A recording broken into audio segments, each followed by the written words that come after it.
దేవునికి స్తోత్రము. క్రీస్తునందు ప్రియ దేవుని బిడ్డలారా, ఉదయకాల సమయంలో కూడి వచ్చిన మీ అందరికీ ప్రభు అయిన యేసుక్రీస్తు పేరిట శుభాభివందనాలు. సమయాన్ని ఇచ్చిన దేవునికి వందనాలు. యూట్యూబ్ ద్వారా వాక్యం వింటున్న బిడ్డలకు షాలోం, మీ అందరికీ షాలోం, సమాధానము కలుగును గాక. మనల్ని మన కుటుంబాలన్నింటినీ దేవుడు దీవించి ఆశీర్వదించును గాక. ఈరోజు ధ్యానము లూకాసు వార్త 18వ అధ్యాయము 9-10 వచనాలు.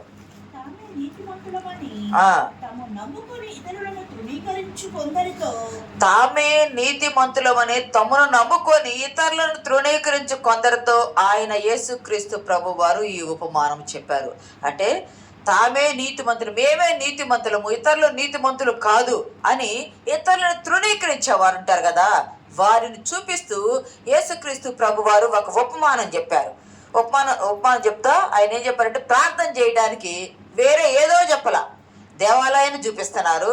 దేవాలయంలో ప్రార్థన చేయడానికి వెళ్ళి భక్తులను లేదా విశ్వాసులను అక్కడ పరిచయం చేస్తున్నారు. ఆ ఇద్దరు ప్రార్థన చేయటానికి ఇద్దరు మనుషులు దేవాలయానికి వెళ్ళారు. వారిలో ఒకడు పరిసయ్యుడు, ఒకడు శుంకరి. ప్రభు చెప్తున్నాడు, తామే నీతిమంతులు అనుకునేవారు ఒకటి, తమను తామే నమ్ముకున్నవారు రెండు. వాళ్ళు ప్రార్థన చేయడానికి దేవాలయానికి వెళ్ళారు. నువ్వు నీతిమంతుడు అయితే నేను నీతిమంతుల కొరకు రాలేదంటున్నాడు యేసుక్రీస్తు ప్రభు వారు. పాపులు రక్షించడానికి నేను లోకానికి వచ్చాను కానీ నీతిమంతులు కాదు కదా. నువ్వు నీతిమంతుడు అయితే నువ్వు దేవాలయానికి రావాల్సిన అవసరం లేదు. తామే నీతిమంతులు అనుకునేవారు ఒక రకము, తమనే నమ్ముకునేవారు, దేవుణ్ణి నమ్ముకునేవారు కాదు, తమనే నమ్ముకునేవారు ఒక రకము. వాళ్ళు ప్రార్థన చేయడానికి దేవాలయానికి వచ్చారు. ప్రభు వారు ఏం చెబుతున్నారు, వారిని చూపిస్తూ ఇతరులకి ఒక ఉపమానం చెబుతున్నారు. చూడండి అయ్యా, వాళ్ళు దేవాలయానికి వెళ్తున్నారు కదా, వాళ్ళు వెళ్ళే దేవాలయానికే కదా, వాళ్ళు దేవుని నమ్ముకోవడానికి వెళ్ళటలా, వాళ్ళని వాళ్ళే నమ్ముకొని వెళ్తున్నారు. వాళ్ళు అక్కడికి వెళ్ళి అయ్యా మేము పాపులం అయ్యా అని వాళ్ళు దేవుడిని అడగట్లా, మేము నీతిమంతులం అయ్యా అని చెప్తున్నారు. నువ్వు నీతిమంతుడు అయితే నువ్వు దేవాలయానికి రానవసరంలా. నువ్వు నమ్ముకుంటే నువ్వు దేవుడు నీకు అవసరం లేదు. నువ్వు ప్రార్థన చేయడానికి దేవాలయం అవసరం లేదు. నీ ఇల్లు, నీ హృదయము, నీ జీవితము నీదే, నువ్వే ఇంక దేవాలయం. ఇంక దేవాలయానికి ఎందుకు రావాలా? దేవాలయానికి వచ్చి ఏమి చేయాలంటే వాళ్ళు ఒకడు పరిసయ్యుడు ఉన్నాడు, ఒకడు శుంకరు ఉన్నారు. ప్రభు ఒక్కళ్ళని చెప్పలా, ఇద్దరిని చెప్పి పోలిక చూపిస్తూ ఉన్నారు. ఎలా ఉండాలి, ఎలా ఉండకూడదు, ఎలా ఉండాలి, ఎలా ఉండకూడదు అంటే ప్రార్థన ఎట్లా ఉందయ్యా అంటే తమను తాము హెచ్చించుకునే ప్రార్థన ఉన్నది. పరిసయ్యుడు ప్రార్థన చేస్తున్నాడు కదా, పరిసయ్యుని ప్రార్థన ఎలా ఉంది? తమను తాము హెచ్చించుకునే ప్రార్థన ఉంది. ప్రభు వారే ఉన్నాడు మత్తయి 23:12 చూడవసరం లేదు కానీ, తమను తాము హెచ్చించుకునే వారు తగ్గించబడును. మనం దేవుని దగ్గరకు వచ్చేది ఎందుకయ్యా అంటే డౌన్ అయిపోవడానికి, టోటల్ డౌన్ అయిపోవడానికి. లోకములో మనం ధనవంతులు కావచ్చు, స్థితిపరులు కావచ్చు, ఆస్తివంతులు కావచ్చు, అందమైన వారు కావచ్చు, సకల సౌభాగ్యాలు మనకు ఉండొచ్చు, అన్ని లోకమంతా మందే కావచ్చు. కానీ ప్రాణం బాగొట్టుకుంటే వెర్రివాడని దేవుడు పిలుస్తాడు కదా, వెర్రివాడని పిలుస్తాడు కదా.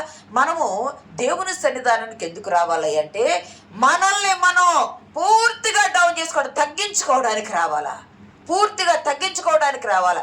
ఎందుకు మరి దేవుని సన్నిధికి వచ్చి తగ్గించుకొని బయటికి పోయి హెచ్చించుకోవాలంటే ఎక్కడైనా నువ్వు దేవుని బిడ్డగా సాక్ష్యం కలిగి ఉండాలి. నువ్వు బయటైనా, చర్చిలోనైనా, ఇంటిలోనైనా.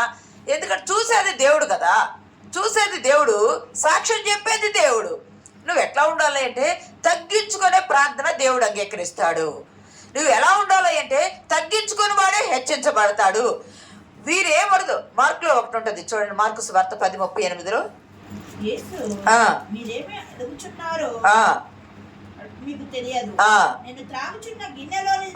ప్రభు అంటున్నారు, అది మొత్తం అవసరం లేదు కదా, ప్రభు అంటున్నారు ఇక్కడ నువ్వు హెచ్చించుకునే ప్రార్థన చేయకూడదు. హెచ్చించుకున్న వాడు తగ్గించబడతాడు. నువ్వు తగ్గించబడటానికి దేవుని సన్నిధానానికి వచ్చింది. నువ్వు దేవుని సన్నిధానానికి వస్తే నువ్వు హెచ్చించబడాలా. ఎలాగ హెచ్చించబడాలా? విశ్వాసంలో హెచ్చించబడాలా, ప్రార్థనలో హెచ్చించబడాలా, ఆత్మీయతలో హెచ్చించబడాలా, అధికారంలో హెచ్చించబడాలా, ఐశ్వర్యంలో హెచ్చించబడాలా. పరలోకపు దేవుణ్ణి నీ యొద్దకు తెచ్చుకునేంతగా మోకాళ్ళ అనుభవ ప్రార్థన నీకుండాల. నువ్వు దానిలో హెచ్చించబడాలి కానీ లోక భోగాల నిమిత్తం నువ్వు హెచ్చించబడింది నువ్వు ఇక్కడ చెబుతా ఉంటే దేవుడు అంటున్నాడు, వారు ఏమడుగుతున్నారో వారికి తెలియదయ్యా. తెలియని ప్రార్థన అడిగితే దేవుడు అంగీకరిస్తాడా? ప్రార్థన దేవునికి తెలియనిది ఏది లేదు. మనకి తెలియని ప్రార్థన మనం చేయకూడదు, మనకి తెలిసిన ప్రార్థన చేయాల. ఇంకా సామెతలు 25:6 అంటారు, డంబములు చెప్పుకోరాదు. డంబములు చెప్పుకోలేదు. డంబములు చెప్పుకోవడానికి మన డబ్బు మనం కొట్టుకోవడానికి కాదు కదా దేవుని సన్నిధానానికి వచ్చింది. డంబములు చెప్పుకో. చదవండి అమ్మమాట 25:6.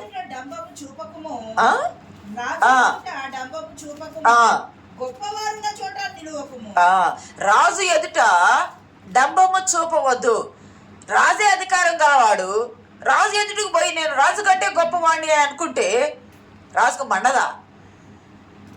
పరలోకపు దేవుడు సర్వలోకాధికారి అయినా ఆయన ఎందుకు వచ్చి మనం డంబాలు చెప్పుకుంటే ఎట్లాగా?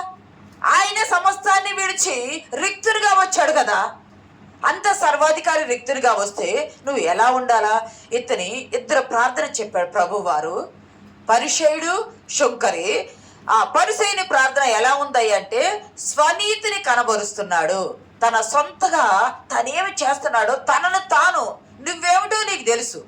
నువ్వేమిటో నీకు తెలిసినప్పుడు నువ్వేమిటో నీకే తెలిస్తే దేవునికి తెలియకుండా తనువేంటో దేవునికి తెలుసు కదా. నువ్వు స్వనీతిని కనబరుస్తున్నావు. 1.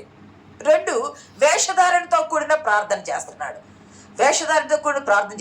3, ఇతరులను క్షమించలేని ప్రార్థన చేస్తున్నాడు.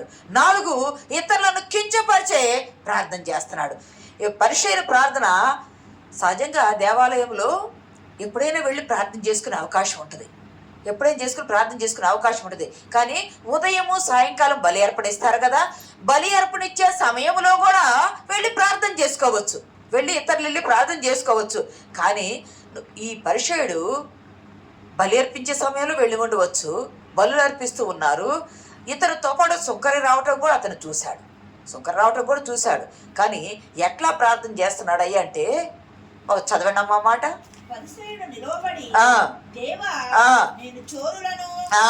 చూడండి ఇక్కడ ఎట్లా చేస్తున్నాడు అయ్యా అంటే చాలా మోషే ధర్మశాస్త్రం దేవుడు ఇచ్చాడు కదా.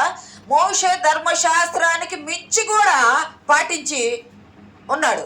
పరిసయ్యుడు అంటేనే నిష్ట గలవాడు. యూదుల్లో ఒక తెగ, మొదటి తెగగా ఉంటారు వాళ్ళు. నిష్ట గలవాళ్ళు చాలా భక్తిగానే ఉంటారు.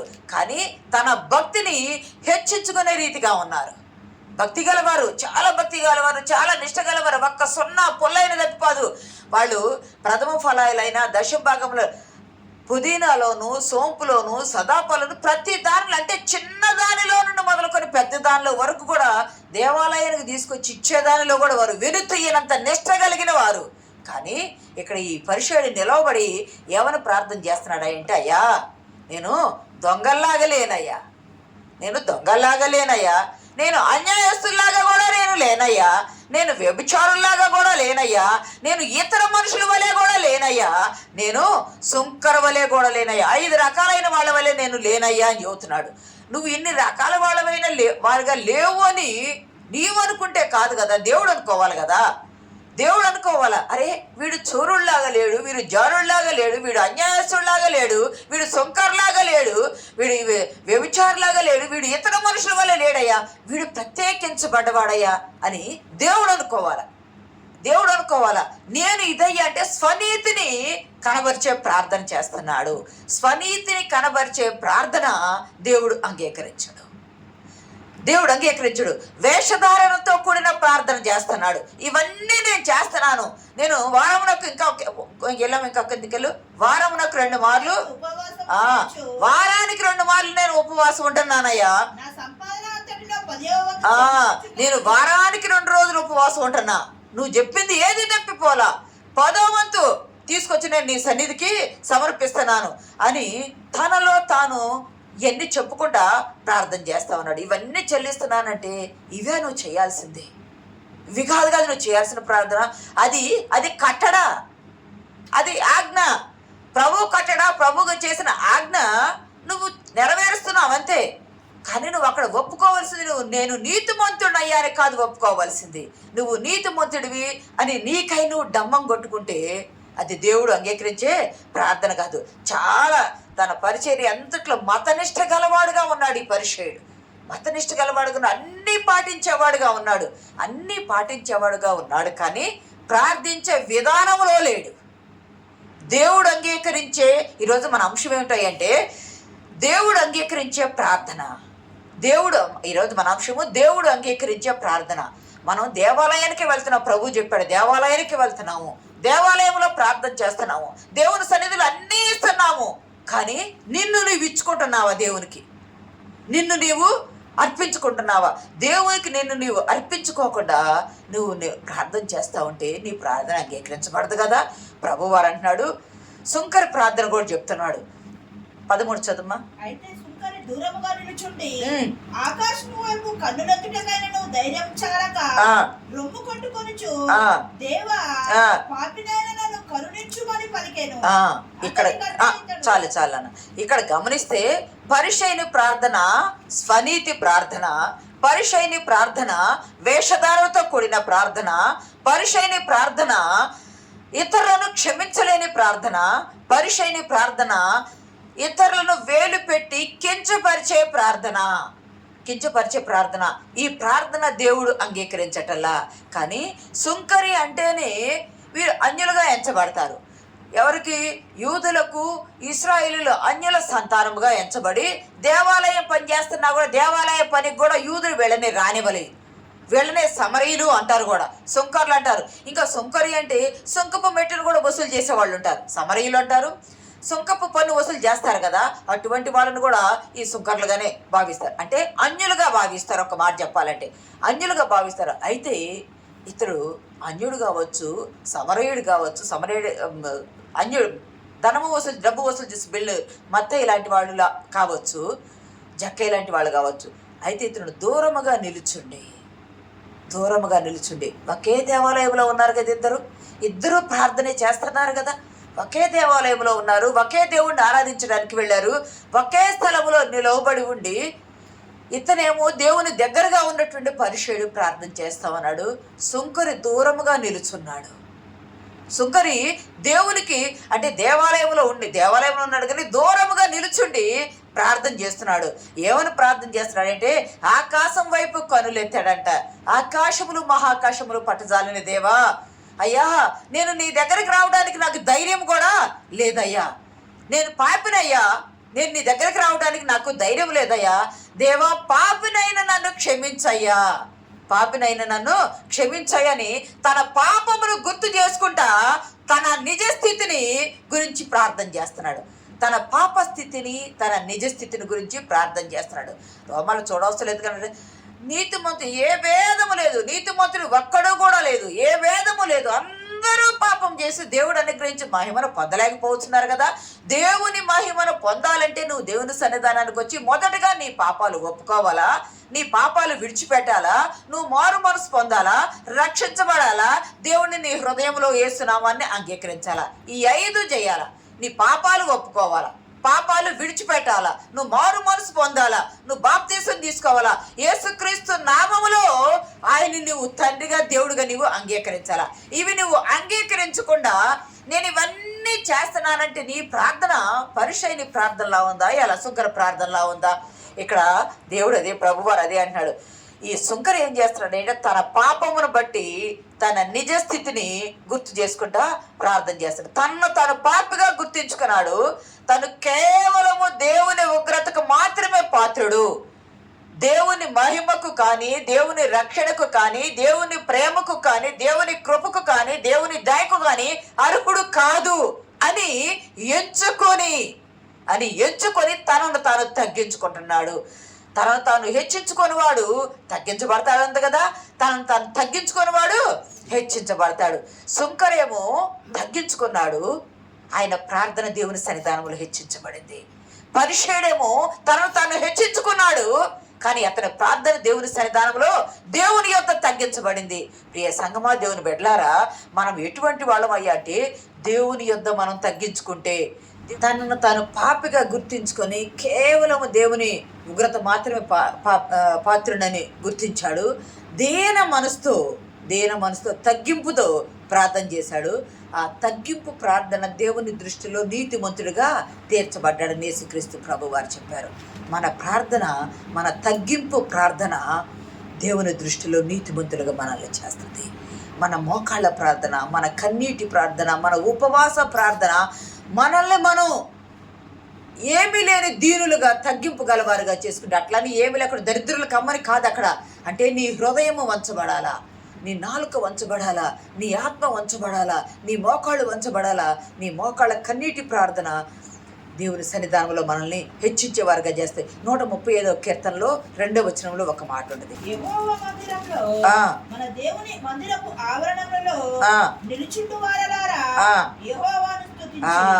135వ కీర్తన 2లో కీర్తనాకారుడు అంటున్నాడు, యెహోవా మందిరములో మన దేవుని మందిరపు ఆవరణములలో నిలుచుండు వారలారా. మీరు దేవాలయానికి ఎందుకు వచ్చారయ్యా అంటే దేవుణ్ణి స్తుతించడానికి రావాలి. మిమ్మల్ని మీరు హెచ్చించుకొని మీరు నీతిమంతులను తీర్చుకోవడానికి కాదు మీరు రావాల్సింది. మీరు డంబములు పలకడానికి కాదు మీరు రావాల్సింది. మిమ్మల్ని మీరు వేలు పెట్టి చూపి తిరస్కరించడానికి కాదు రావాల్సింది. మిమ్మును మీరే నీతిమంతులను తీర్చుకుంటే మీరు ఏమడుగుతున్నారో మీరు తెలియక ఏమి ప్రార్థన చేస్తున్నారో ఎరుగక ప్రార్థన చేస్తే మీరు చేసే ప్రార్థన వ్యర్థమైపోయింది. ఆ ప్రార్థన నేను అంగీకరించను. దేవాలయానికి మనం ఎందుకు రావాలి అంటే, ఆయన మందిరంలో మనం ఎందుకు నిలుచుండాలి అంటే ఆయనను స్తుతించటానికి, ఆయన మన పట్ల చేసిన మేళ్ళు ఉపకారాలను ఆయన స్తుతిస్తూ ఆయన కొనియాడుతూ ఆయన ఆరాధించడానికి రావాలే కానీ మనల్ని మనం హెచ్చించుకొని మన డంబాచారాన్ని ప్రచారం చేసుకోవడానికి మనము రాకూడదు. ప్రియ సంగమ దేవుని బిడ్డలారా, ఇక్కడ గమనించినట్లయితే మందిరానికి దేవుడిని స్తుతించడానికి రావాలి కానీ ఘనతల కొరకు కాదు, పరిశైన వలె హెచ్చించుకోవడానికి కాదు. యెషయా గ్రంథం 1:15లో ఒక మాట ఉంటుంది చూడండి. యెషయా గ్రంథము 1:15, మీరు మీ చేతులు చాపుచున్నప్పుడు మిమ్మల్ని చూడక నా కన్నులు కప్పుకొందును. మీరు బహుగా ప్రార్థన చేసినను నేను వినను. మీ చేతులు రక్తంతో నిండి ఉన్నవి. మీరు మీ 1:15 పర్ఫెక్ట్ చదువునాను. మీరు మీ చేతులు చాపునప్పుడు మీ దేవాలయానికి వచ్చి లేదా ఎక్కడ వచ్చి మీరు ప్రార్థన చేసుకునేప్పుడు మీరు చేతులు చాపి ప్రార్థన చేస్తారు కదా, ఆ ప్రార్థన నేను చూడను నేను వినను అంటున్నాడు దేవుడు. ఎందుకయ్యా అంటే దేవుడు అంగీకరించే ప్రార్థన చేయటంలా నీ చేతులు, నువ్వు చాపే చేతులు పరిశుద్ధంగా ఉండట్లేదు. పరిశుద్ధమైన హస్తాలు ఎత్తి పౌలు భక్తుడు అంటాడు కదా, పరిశుద్ధమైన హస్తములు ఎత్తి సంశయాలు మాని కోపాలు మాని పరిశుద్ధమైన హస్తములు ఎత్తి ప్రార్థన చేయాలని అంటున్నాడు కదా. అంటే నీ హస్తాలు పరిశుద్ధంగా లేకుండా నువ్వు దేవాలయానికి వచ్చి నీ నాలుకలో విధేయత లేకుండా నువ్వు దేవాలయానికి వచ్చి తగ్గింపు లేని నీ ప్రార్థన, నీ నాలుక నిన్నేం చేస్తుంది? హెచ్చింపు ప్రార్థన చేస్తుంది. తగ్గింపు లేని ప్రార్థన దేవుడు చూడడు, దేవుడు వినడు. ఇంకా ఏమి చేయకూడదు అంటే 58 యెషయా గ్రంథం 58లో 2వ వచనంలో ఒక మాట ఉంటుంది, 9వ వచనంలో ఒక మాట ఉంటుంది. మన దేవుని న్యాయ విధిని విడువక నీతిని అనుసరించు వారైనట్టు అనుదినము వారు నా యొక్క విచారణ చేయొచ్చు, నా మార్గములను తెలుసుకోనని కనపరచుదురు. 9 ఇప్పుడు నీవు పిలవగా యెహోవా ఉత్తరం ఇచ్చును, నీవు మొరపెట్టగా ఆయన నేనున్నానను. ఇతరుల ఎడల వేలు పెట్టి చూపి తిరస్కారము చూపుటయు, ఇతరుల బాధించుటయు వేలు పెట్టి చూపి తిరస్కరించుటయు. ఇక్కడ గమనిస్తే ఈ సుంకరి ఈ పరిశైని ప్రార్థన ఎలా ఉందయ్యా అంటే ఇతరులను బాధ పెట్టే ప్రార్థన, ఇతరులను బాధ పెట్టే ప్రార్థన, ఇతరుల ఎడల వేలు పెట్టి తిరస్కారం చూపే ప్రార్థన. అయ్యా నేను ఈ చోరుని వలే లేను, అయ్యా నేను ఈ అన్యాయస్తుని వలే లేను, అయ్యా నేను ఈ వ్యభిచారి వలే లేను, అయ్యా నేను ఈ సుంకర వలే లేను. అసలు అన్ని వేలు పెట్టి చూపించి తిరస్కరించాయి. వేలు పెట్టి చూపి తిరస్కరించే ప్రార్థన ఇవి చేస్తే నువ్వు ఉపవాసం ఉండి ప్రార్థన చేస్తున్న దేవుడు నీ ప్రార్థన ఎందుకు అంగీకరించట్లా? దేవుడు అంగీకరించే ప్రార్థన నీ హృదయంలో లేదు, దేవుడు అంగీకరించే ప్రార్థన నీ నోటి వెంట లేదు.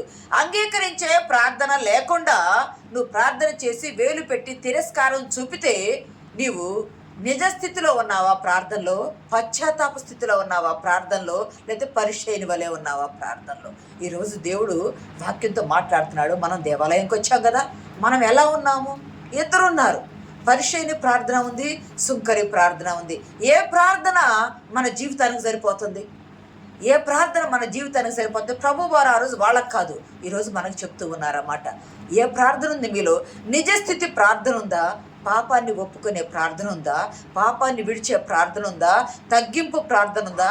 హెచ్చించుకునే ప్రార్థన ఉందా? డబ్బంతో కూడిన ప్రార్థన ఉందా? నిన్ను నువ్వు గనపరుచుకొని ఏమి అడుగుతున్నావో, వారు ఏమడుగుతున్నారో వారికి తెలియదయ్యా అని ఏమడుగుతున్నావో తెలియని ప్రార్థన ఉందా? లేకపోతే ఇతరులను క్షమించలేని ప్రార్థన ఉందా?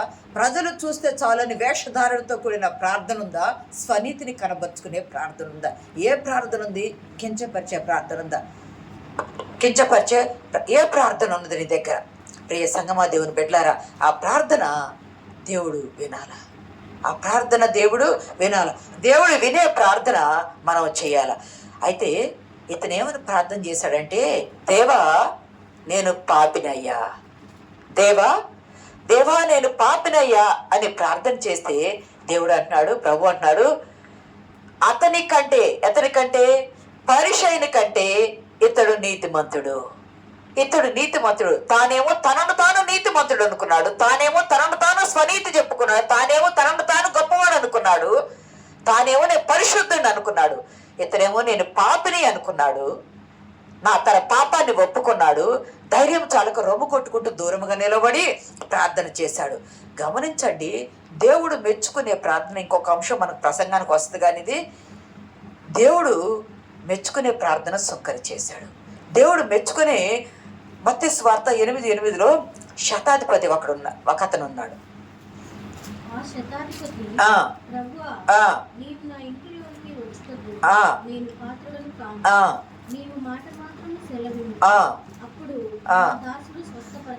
అయ్యా, నేను నీ యొద్దకు వచ్చుటకు నాకు అర్హత లేదు, నీవు నా ఇంట్లోకి రావడానికి కూడా నాకు అర్హత లేదు, నీవు ఒక్క మాట మాత్రం సెలవయ్యా, కిందకు పోతే ఇశ్రాయేల్లో కూడా అంత విశ్వాసం లేదే అంటాడు ప్రభు వారు. ఉందా మాటమ్మా? ఆశ్చర్యపడి వెంట వచ్చుచున్న వారిని చూచి చూడండి, అంటే ఇశ్రాయేల్లో ఇతను అబ్రహాము కుమారుడు అనే ఉందా? ఇశ్రాయేల్లో కూడా ఇంత విశ్వాసము నేను చూడలా. అంటే అబ్రహాము కుమారులు అని చెప్పుకున్న ఇశ్రాయేల్లో అట్టి విశ్వాసం లేదు, కానీ ఇశ్రాయేలులో లేని విశ్వాసము ఈ అన్యుల్లో ఉంది. అంటే మనం ప్రార్థనకి ఎందుకు రావాలి అంటే దేవుణ్ణి స్తుతించడానికి రావాలా? ప్రార్థనకి ఎందుకు రావాలి అంటే మన పాపాలు ఒప్పుకొని మారు మనసు పొంది రక్షణ పొంది యేసు నామని మన హృదయంలో అంగీకరించడానికి రావాలా? ప్రార్థనకి ఎందుకు రావాలి అంటే విశ్వాసములో దేవునితో కట్టుకున్నట్టుకు రావాలా. నువ్వు విశ్వాసంతో అబ్రహాము, మనం ఎన్నోసార్లు చెప్పుకుంటాము, అబ్రహాము 100 సంవత్సరాల ప్రాయము, శ్రీధర్మం ఉడిగిపోయింది, మృతతుల్యమైంది. అంటే డెడ్ సెల్స్ ఉంటాయి కదా బాడీలో, మృతతుల్యమైన ఆ కణజాలం నుండి నూతన అవయవ నిర్మాణం ఇచ్చాడు కదా శారముకు దేవుడు. అంటే ఏమీ లేదు, నమ్మాడు, నమ్మి విశ్వసించినాగా ఇస్తానన్న దేవుడు, వాగ్దానం చేసిన దేవుడు నమ్మదగిన వాడు, మాట తప్పేవాడు కాదు. ప్రియ సంగమా, దేవుని బిడ్డలారా, దేవా పాపి నేను ఒప్పుకున్నాడు, సుంకరి అంగీకరించబడింది ప్రార్థన. అయ్యా, నా ఎద్దుకు వచ్చేటికి నేను అర్హుండి కాదయ్యా, అలాగే నీ ఎద్దుకు వచ్చేటికి కూడా నాకు అర్హత లేదయ్యా, నువ్వు మాట మాత్రం సెలవయ్యా, నా దాసుడు స్వస్థపరచబడతాడని తన దాసుడి కోసం విశ్వాసాన్ని కనబర్చిన శతాధిపతి విశ్వాసాన్ని చూసి ప్రభు గారి ఆశ్చర్యకరుడు కదా ఆయన, ఆశ్చర్యకరుడైన ప్రభువే ఆశ్చర్యపడ్డ విశ్వాసం చూపించాడంటే శతాధిపతి ఆశ్చర్యపడ్డాడు కదా. ఆ ప్రార్థన దేవుడు అంగీకరించాడు కదా ఆ మాట. ఇంకా బాప్తిస్మ ఇచ్చి యోహానే ఉంటాడు 3:11 చూడవసలేదు కదా మత్తయిలో, ఆయన చెప్పులు మోయుటకైనా, ఆయన చెప్పులు వారు విప్పుటకైనా కూడా నాకు అర్హత లేదు. ఆయన దేవుని యొద్ద నుండి పంపబడ్డాడని యోహాను 1:6 అంటాడు కదా. దేవుని యొద్ద నుండి పంపబడిన మనుషుడే ప్రభువు నిమిత్తం నాకు అర్హత లేదయ్యా అని చెప్పుకుంటుంటే మరి మనం ఎంతటి వాళ్ళమి? మనల్ని మనం హెచ్చించుకునే ప్రార్థన దేవుడు అంగీకరిస్తాడా?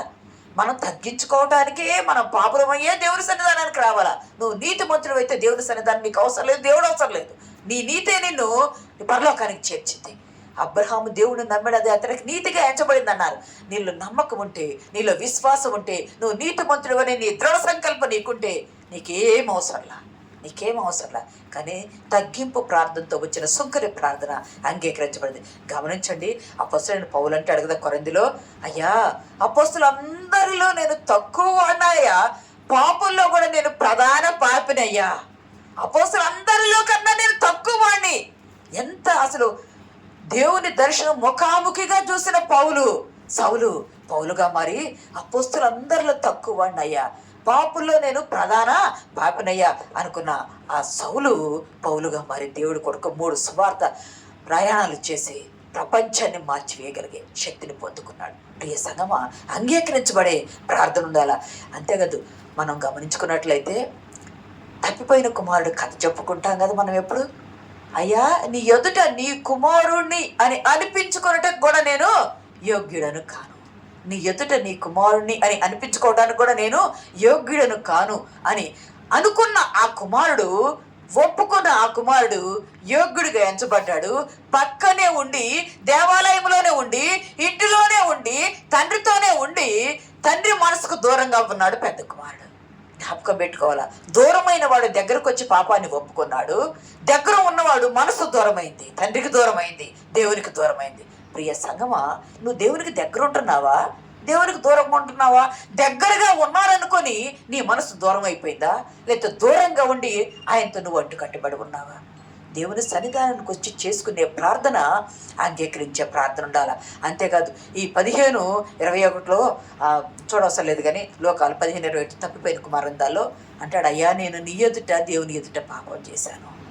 తన పాపాన్ని ఒప్పుకుంటే, నిజంగా క్షమించే మనసు మనకుండి, పాపాన్ని ఒప్పుకునే మనసు మనకుండి, వాటిని విడిచిపెట్టే మనసు మనకుంటే అసలు ఎంత మనం రక్షణ ఆనందాన్ని పొందుతామో చెప్పలేము. హెచ్చించుకునే మనసు ఏం చేస్తుందంటే మనల్ని అందరిలో తక్కువ వారినిగా చేసేస్తుంది, హీనులుగా చేసేస్తుంది, దీనులుగా చేస్తుంది. దీనులు అంటే తగ్గింపు దీనులు కాదు, హీనపరిచే దీనులుగా చేస్తుంది. మనం దేవుని సన్నిధానంలో మనల్ని మనం తగ్గించుకుంటే, ఎప్పుడైనా మనం ఇతరులు మనకంటే గొప్పవాళ్ళనే అనుకోవాలి. ఏ విషయంలోనో, ఏదో ఒక విషయంలో నీ మీద గొప్పవారిగా ఉంటారు ఇతరులు. నేనే గొప్పదాన్ని అని అనుకోకూడదు, నేనే గొప్పవాడిని అనుకోకూడదు. నీ పక్కన వాళ్ళు ఏదో ఒక విషయంలో నీకంటే గొప్పవాళ్ళుగా ఉంటారు. ఏదో ఒక విషయంలో వాళ్ళలో ఉన్న క్వాలిటీ నీలో లేకపోవచ్చు. దాన్ని మనం అంగీకరించాలా, చెడును తొలగించి ఆ మంచిని మనం అంగీకరించాలా. ప్రియ సంగమా, దేవుని బిడ్డలారా, ఏ ప్రార్థన స్వనీతి వేషధారణతో కూడిన పరిశైని ప్రార్థన అంగీకరించబడిందా? పాపాన్ని ఒప్పుకొని, నిజస్థితిని ఒప్పుకొని, పశ్చాత్తాపడి పాపిని అని చెప్పుకున్న సుంకరి ప్రార్థన అంగీకరించబడిందా? ప్రభువారు అంటున్నాడు, నీ ప్రార్థన అంగీకరించబడాలి అంటే నువ్వు తగ్గించుకోవాలా, నీవు దీనుడు కావాలా. నేను మనుషుల పోలిక కాబట్టి దాసుని స్వరూపం ధరించుకుని నన్ను నేను తగ్గించుకొని రిక్తునిగా చేసుకుని శిలువ మరణం పొందినంతగా పొంది విధేయత చూపించి మీకు మాదిరిని చూపించా కదా, విధేయత నేర్చుకున్నానంటాడు. విధేయతని మనకు మాదిరిని చూపించాడు కదా. మాదిరి చూపించిన ప్రభువు మన ఎదుట పెట్టుకొని లోకంలో మోడల్ చూసుకుంటే మనం కష్టం కదా. లోకంలో మోడల్స్ను చూడకూడదు, మనం ప్రభువుని మాదిరిగా చూసుకోవాలా. ప్రభువు ఎంత తగ్గించుకొని వచ్చాడు. పరలోకాన్ని విడిచి వచ్చిన ప్రభువును మనం విడిచి, పరలోకాన్ని విడిచిన ప్రభువును మనం విడిచి లోకంలో ఉన్న మనుషులను మాదిరిగా చేసుకుంటే మనం పడిపోయేవారుగానే ఉంటాం. ప్రియ సంగమా, మన జీవం ఏ పాటిది, మన వాయువు ఏ పాటిది, మనం జ్ఞాపకం పెట్టుకోవాలా. అంగీకరించబడే ప్రార్థన మనం చేయాలా. మన ప్రార్థన దేవుడిద్దరిని చూపించాడు, పరిశేయుడు, సుంకరి. ఈరోజు ఈ ఉదయకాల సమయంలో వాక్యం వింటున్న బిడ్డలు మనల్ని మనం పరిశీలన చేసుకోవాల్సింది ఏంటంటే, పరిశైన ప్రార్థన వల్లే నా ప్రార్థన ఉందా, సుంకరి ప్రార్థన వల్లే నా ప్రార్థన ఉందా? పరిశైన ప్రార్థన వల్లంటే ఏమి మార్చుకోవాలా నేను, సుంకరి ప్రార్థన వల్లంటే ఏమి చేర్చుకోవాలా నేను, ఏమి మార్చుకోవాలా, ఏమి చేర్చుకోవాలా? సుంకరి ప్రార్థన వల్ల దేవుణ్ణి చేర్చుకునే హృదయంలో, పరిశైయుడు దేవుణ్ణి చేర్చుకోవాలి. ఏం చేర్చుకున్నాడు? ఆజ్ఞలను, ధర్మశాస్త్రాన్ని చేర్చుకున్నాడు. సుంకర ఏం చేర్చుకున్నాడు? దేవుణ్ణి చేర్చుకున్నాడు. దేవుణ్ణి చేర్చుకున్న ప్రార్థన అంగీకరించబడింది. మన పద్ధతి మార్చుకుందాం. యేసు ప్రభు వారిని మన హృదయంలోకి చేర్చుకుందాం. ఆయన యందు దీనత్వాన్ని, తగ్గింపు మనం నేర్చుకొని, వేలు పెట్టి చూపే తిరస్కారాన్ని మనం విడిచిపెట్టి, అంటే దేవుని సన్నిధిలో విడిచిపెట్టి మళ్ళీ బయటికి వెళ్ళి యథావిధిగా వేలు పెట్టి చూపించడం కాదు. ఇక్కడ దేవుడు ఉన్నాడు, బయట దేవుడు ఉన్నాడు. నువ్వు ఎక్కడ ఉంటే అక్కడ నీ ప్రక్కనే దేవుడు ఉంటాడు. నువ్వు ఎక్కడ ఉంటే అక్కడే నీ ప్రక్కనే దేవుడు ఉంటాడు. ఎందుకంటే నువ్వు దేవుని బిడ్డవని ముద్ర వేసుకున్నావు కదా. ముద్ర వేయబడ్డప్పుడు నీ ప్రక్క దేవుడు ఉండడా? ఎక్కడ ఉన్న దేవుడు ఉంటాడు. దేవుని సన్నిధానానికి వచ్చి తర్వాత విడిచిపెట్టే దేవుడు కాదు. ఎక్కడ ఉన్నా ఆయన అంగీకరించే ప్రార్థన మనం నేర్చుకుందాము. ఆశీర్వాదాలు మనం పొందుకుందాం. నీ హృదయంలో ప్రభువును చేర్చుకుంటే నీలో ఉన్న సమస్యలన్నీ తొలగిపోతాయి. నీలో ప్రభువును చేర్చుకుంటే, ప్రభువుతో నువ్వు అంటుకట్టబడితే, నీకు ముందు ఉండి నీ పక్షాన ఉండి నీ కార్యాలు ఆయన చేస్తాడు. నీ కార్యాలు ఆయన చేస్తాడు. నిజస్థితి నెరుగు, పశ్చాత్తాపడు, ప్రభువులో నిలిచి ముందుకు సాగిపోటుకు పరిశుద్ధాత్మ దేవుడు మనకు సహాయం దయచేయను గాక. ఆమేన్.